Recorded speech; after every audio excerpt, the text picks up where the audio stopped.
ada sesuatu yang tidak diajarkan tetapi dicontohkan.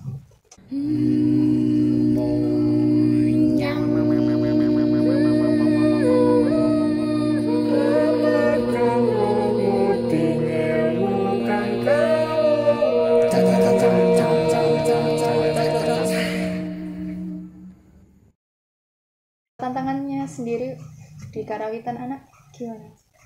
Ya, yang pertama dari dalam ya, biasanya tantangannya itu biasanya pengajaran anak, tapi menghadapi anak dengan berbagai macam latar belakang, kemudian juga karakter anak itu juga harus pandai-pandai mensiasati. Ucapkan kok bah itu harus pandai-pandai mensiasati. Kelihan pelatih atau pembina ini dipertaruhkan di situ. Makanya harus memberikan keteladanan tersendiri. Gamelan wudhu dan sebagainya. Wis jengati wis ora. Makanya kita berusaha untuk tidak. Karena dimulai dari di situ. Ada sesuatu yang tidak diajarkan tetapi dicontohkan. Oh, aku orang ngajari kowe wudhu to, ning aku wudhu ngono. Oh. Kira tak wong jenengan lah itu kan nyontoni jane. Kemudian juga selain si murid itu istimewa juga, makanya kita berikan bekal gending-gending yang khusus itu menghadapinya. Kemudian juga kita menempatkan anak dalam posisi kok kowe kok ning irama ora pati dicek kon ngethuk waduh kok ora iso. Ya wis kowe irama sih, vokal dulu. Oh kamu ngegong dulu, oh kamu kenang dulu, oh kamu ketoke kok rada meletik, nendang apalane bagus kita tempatkan di kendang. Tapi kalau misalnya anak-anak pengen, aku pengen Pak, nah nanti tempatkan tersendiri. Makanya ada program privat, ada program kelompok. Dan itu juga tantangannya di luar tadi, input suara-suara yang masuk, yang dari luar itu jauh lebih banyak. Banyak anak-anak kan biasanya kan nyanyi sendiri. Nyanyi sendiri ini orang apa lagi ini wis sendiri. Apa ya lagunya? Menjelaskan apa lambat. Jadi lagu-lagu remaja-remaja yang galau-galau dan itu. Ini tantangannya. Padahal kita itu sedang membangun generasi yang kokoh, bukan justru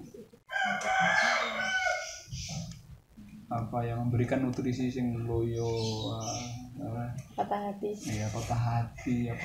Kalau sekarang diistilahkan apa sih? Iya. Alay dan juga kabut atau apa. Jangan jadi menggunakan musik tidak mendengarkan musik tidak bertambah kecerdasan musikalnya, tapi malah tambah semakin mendramatisir suasana. Jangan gunakan. Gue orang pinter nabu, pinter nendang ini, gue tidak berbakti sama orang tua. Orang kan nendang kamu ya orang parut ditekok ke orang malaikat.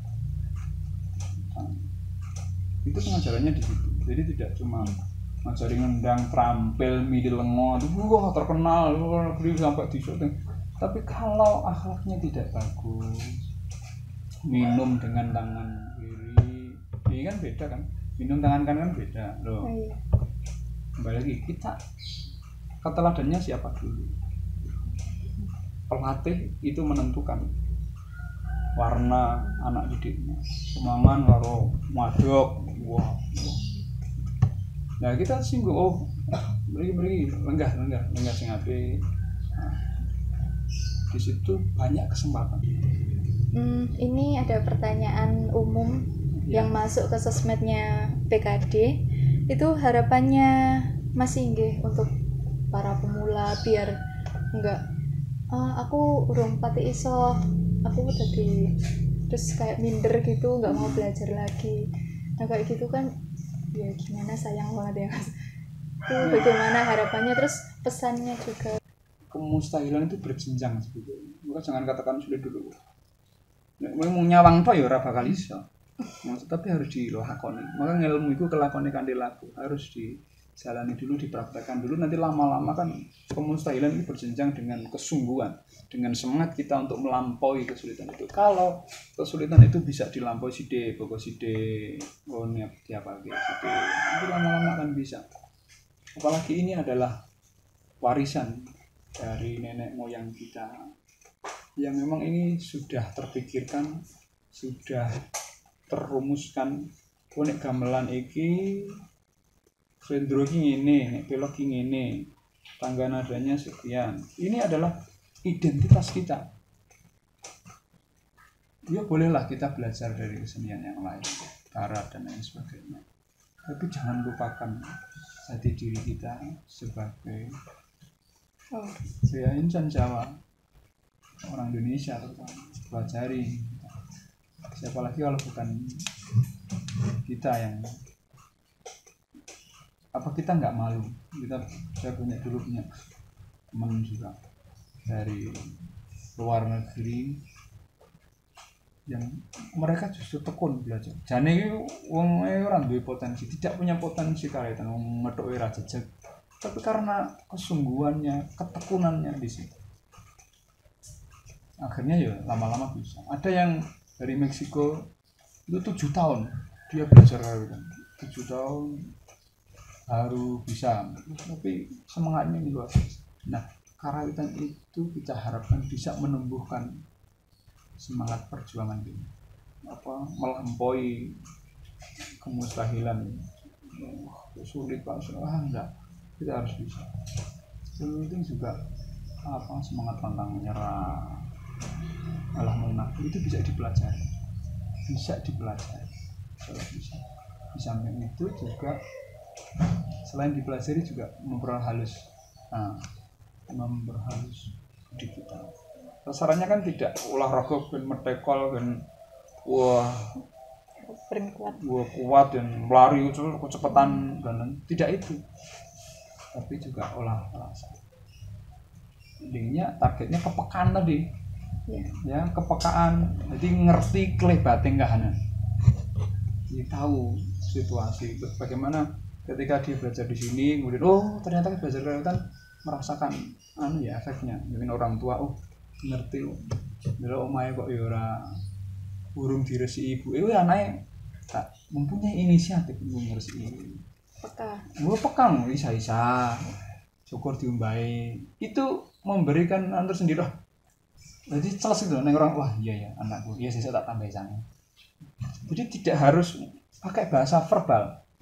Tidak. Tapi bahasa musikal melatih kepekaan jiwa anak. Dia harus peka, dia harus ngerti tanpa disuruh. Itu harapannya di situ. Tidak harus terampil bonang atau harus terampil ngendang, tidak. Tapi ini tahu, ngerti bagaimana keadaan orang tua. Intinya kelebating kahanan di sekitarnya dia. Kelak misalnya besok dia jadi pejabat juga tahu, jadi tidak memperkaya diri, tidak begitu, tapi tahu yang saya harus lakukan ini tanpa disuruh, dikritik atau disuruh dan lain sebagainya, tapi dia mempunyai kepekaan. Nah, harapannya di situ dari pengajaran karawitan atau pendidikan karawitan di Sarotong. Jadi kita tidak pengen mencetak jadi seniman handal, ya walaupun seniman juga boleh, tapi harus meneruskan niatnya tadi. Ya, bagaimana seni itu dulu dipertahankan oleh Wali Songo, dulu dipertahankan oleh orang-orang sampai sekarang. Itu apa? Apakah hanya sekedar sebagai anak tangga untuk meraih dunia? Apakah ini digunakan sebagai tabungan untuk ke akhirat? Ini ada pertanyaan masuk. Karawitan dalam sudut pandang Islam itu bagaimana? Sedangkan pelaku seni atau penggiat karawitan sering mendapat stigma yang negatif, sebagai contoh mabuk atau hal lain bertentangan dengan agama. Gimana Mas? Ya seharusnya kita filter, kita saring Sebenarnya yang masalah itu alatnya, sarananya, atau yang masalah itu orangnya yang mabuk, atau senimannya yang ya tadi miring. Jangan HP sama saja HP gunakan untuk atau medsos dan itu gunakan untuk menyebarkan video-video yang nggak jelas, atau kita gunakan untuk kebaikan seperti acara pada kali ini kan bagus. Itu hanya sebagai sarana. Ya. Insya Allah itu kalau kita bisa menggunakan untuk kebaikan, apa salahnya? Tergantung orangnya Iya, juga. tergantung orangnya juga. Itu hanya fasilitas, itu sarana yang kita gunakan. Makanya kan ketika musik itu dilekatkan dengan, makanya ada hadis yang biasanya jadi perdebatan ketika musik dicampurkan dengan lain sebagainya, mabuk, perjudian dan sebagainya. Jangan musiknya, tapi ini tadi yang latar belakang. Ya sebenarnya ini bisa dijawab dengan kata hati kita sendiri. Pertama, gamelan itu sudah duduk, ngopo mesti kok duduk. Nah itu pertama, ini duduk, ngopo kok duduk, kok nggak berdiri. Kenapa dulu itu mendidiknya orang saya itu dengan duduk? Apakah ini nggak terinspirasi dari Islam sendiri? Oh, makan dengan duduk mas, ya toh, kowe nek marah berdiri, duduk, gitu kan. Sama, ini duduk, melatihnya dengan duduk, melatih kesabaran, kesabaran, juga ketelitian, yuk kedisiplinan barang. Kalau orang disiplin yang nubruk kancane jane nggone kempul mbok nggone kenong. Nah, jadi tubrukan nanti. Jadi nggone bonang mbok nggone kempul. Ini melatih kedisiplinan, konsentrasi juga sama. Nah, sarana yang baik ini eman-eman kalau kita tidak manfaatkan sebaik mungkin. Ya. Seperti tadi menu, makanya menunya kan tadi beda-beda. Menunya ya itu nggo wong apa tayuban atau untuk senang-senang, itu menunya seperti itu. Ya, kita hormati, monggo. Silakan kita gunakan seperti itu. Tapi kita gunakan untuk mendidik anak, menunya tentunya berbeda. Jadi teman-teman, fungsi dan peran karawitan sendiri itu bukan untuk menuju ke, nggak harus jadi seniman, nggak harus kondang, nggak buat cari uang aja, tapi itu bisa menuntun kita untuk konsentrasi, peka, teliti, dan ya itu peka terhadap keadaan yang ada di sekitar kita. Nek nabuh seneng kan gitu, seneng semakin menambah hormon endorfin. Ya. Anak-anak kan wah seneng. Nah, ketika seneng kita masukin nilai-nilai positif. Piye, salatmu mau wis subuh dong. Mati areng Pak, salat ose. Nah, anak kan seneng, ketika seneng dimasukin. Tapi ketika bangun tidur terus anak piye tolel. Jadi banyak tekanan beda kan? Ya. Nah, di situ. Ya itu tadi bincang kita bersama Mas Inge. Terima kasih Mas Inge atas waktunya. Sama-sama. Buat teman-teman tetap semangat ya. Tetap semangat dalam belajar karawitan. Jangan lupa nonton podcastnya UPKD. Tetap semangat dan babar kawruh muti ngelmu kang kawuh. Salam budaya. Salam budaya.